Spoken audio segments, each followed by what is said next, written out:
ಇವತ್ತಿನ ರೆಸಿಪಿಯಲ್ಲಿ coffee tea ಟೈಮ್ಗೆ ಸಂಜೆ ಗರಿಗರಿಯಾಗಿ ಮಾಡುವಂತಹ 2 ಸ್ನ್ಯಾಕ್ಸ್ ರೆಸಿಪಿಯನ್ನು ಮಾಡಿ ತೋರಿಸ್ತಾ ಇದ್ದೀನಿ. ಆಲೂಗೆಡ್ಡೆ ಬೋಂಡ ಹಾಗೆಯೇ ಹೀರೆಕಾಯಿ ಬಜ್ಜಿ ಮಾಡ್ತಾ ಇದ್ದೀನಿ. ಮೊದಲಿಗೆ ಆಲೂಗೆಡ್ಡೆ ಬೋಂಡನ ಯಾವ ರೀತಿಯಾಗಿ ಮಾಡೋದು ಅಂತ ಹೇಳಿ ನೋಡೋಣ. 4 ಆಲೂಗೆಡ್ಡೆಯನ್ನು ಬೇಯಿಸ್ಕೊಂಡು ನೋಡಿ 3 ವಿಷಲ್ ಕೂಗಿಸ್ಕೊಂಡಿದ್ದೀನಿ. ಇದರ ಮೇಲ್ಗಡೆ ಸಿಪ್ಪೆ ತೆಗೆದು ಈ ರೀತಿ ಸಣ್ಣದಾಗಿ ಪುಡಿ ಮಾಡ್ಕೊಳ್ತಾ ಇದ್ದೀನಿ.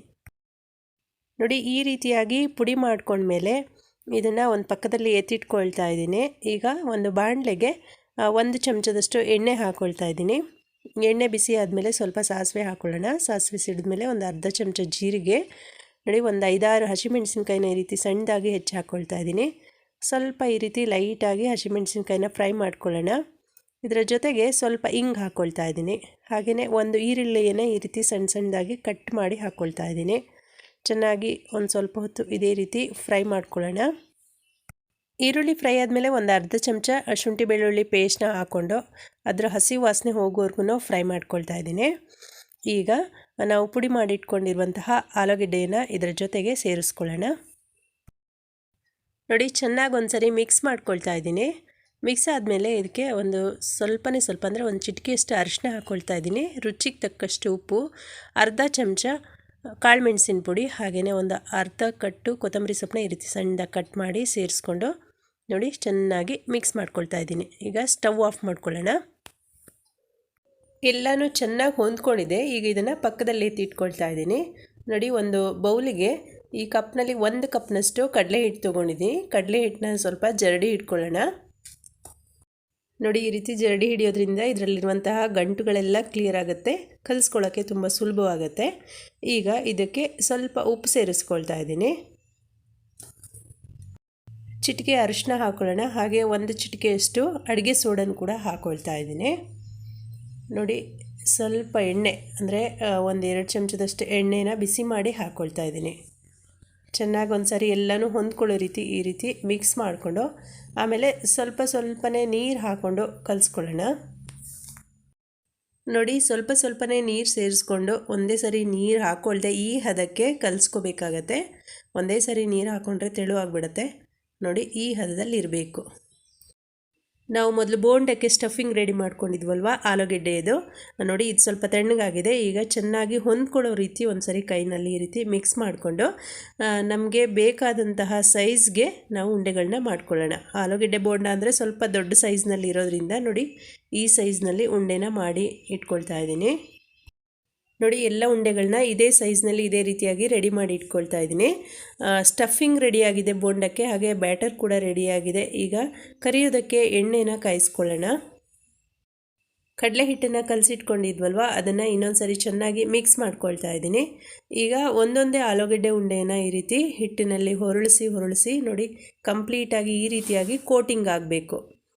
ಈಗ ಇದನ್ನು ಕಾದಿರುವಂತಹ ಎಣ್ಣೆಗೆ ಹಾಕ್ಕೊಂಡು ಕರಿತಾ ಇದ್ದೀನಿ. ಎಲ್ಲ ಉಂಡೆಗಳನ್ನ ಇದೇ ರೀತಿಯಾಗಿ ಚೆನ್ನಾಗಿ ಕೋಟಿಂಗ್ ಮಾಡಿ ಎಣ್ಣೆಯಲ್ಲಿ ಬಿಟ್ಕೊಳ್ತಾ ಇದ್ದೀನಿ.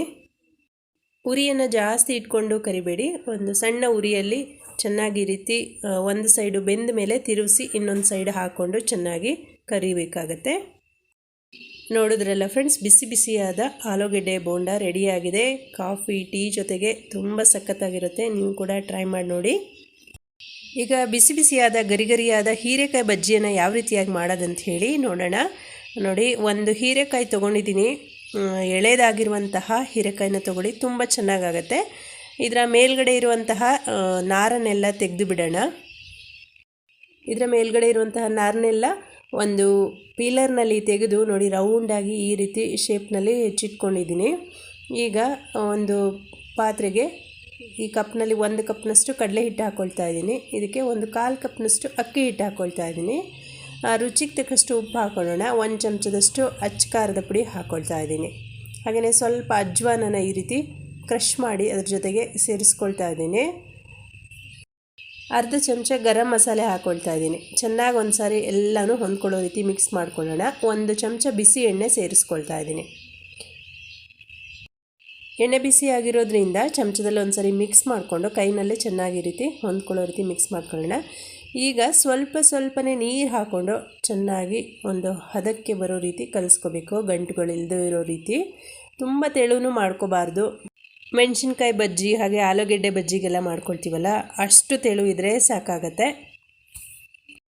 ಇದಕ್ಕೆ ಸ್ವಲ್ಪ ಅಂದರೆ ಒಂದೇ ಒಂದು ಚಿಟಿಕೆಯಷ್ಟು ಅಡುಗೆ ಸೋಡನ್ನು ಕೂಡ ಸೇರಿಸ್ಕೊಂಡು ಚೆನ್ನಾಗಿ ಒಂದು ಸಾರಿ ಮಿಕ್ಸ್ ಮಾಡ್ಕೊಳ್ತಾ ಇದ್ದೀನಿ. ನೋಡ್ತಾ ಇದ್ದಿಲ್ಲ ಕನ್ಸಿಸ್ಟೆನ್ಸಿ, ಇಷ್ಟು ತೆಳು ಇದ್ದರೆ ಸಾಕಾಗತ್ತೆ. ನೋಡಿ, ಕಲಸಿಟ್ಕೊಂಡಿರುವಂಥ ಹಿಟ್ಟಿಗೆ ಸ್ವಲ್ಪ ಕೊತ್ತಂಬರಿ ಸೊಪ್ಪನ್ನ ಕಟ್ ಮಾಡಿ ಹಾಕ್ಕೊಳ್ತಾ ಇದ್ದೀನಿ. ಇದರ ಒಂದು ಪರಿಮಳ ತುಂಬ ಚೆನ್ನಾಗಿರುತ್ತೆ, ಟೇಸ್ಟಿಯಾಗಿರುತ್ತೆ ಅಂಥೇಳಿ. ನೋಡಿ, ಒಂದು ಸರಿ ಚೆನ್ನಾಗಿ ಮಿಕ್ಸ್ ಮಾಡ್ಕೊಂಬಿಡೋಣ.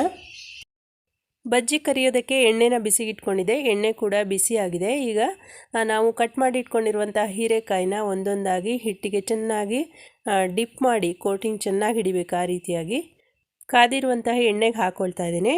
ಎಣ್ಣೆನ ಉರಿಯನ್ನು ಜಾಸ್ತಿ ಇಟ್ಕೊಂಡು ಬೇಗ ಇದನ್ನು ಕರಿಬೇಡಿ, ಅಂದರೆ ಒಳಗಡೆ ಬೆಂದಿರೋದಿಲ್ಲ ಹೀರೆಕಾಯಿ. ಹಾಗಾಗಿ ಒಂದು ಮೀಡಿಯಮ್ ಉರಿಯಲ್ಲಿ ಹೀರೆಕಾಯಿ ಬಜ್ಜಿನ ಕರ್ಕೊಂಡ್ರೆ ತುಂಬ ಚೆನ್ನಾಗಾಗತ್ತೆ. ನೋಡಿ, ಒಂದು ಸೈಡು ಬೆಂದ ಮೇಲೆ ಇನ್ನೊಂದು ಸೈಡು ತಿರುವಿ ಹಾಕ್ಕೊಳ್ತಾ ಇದ್ದೀನಿ.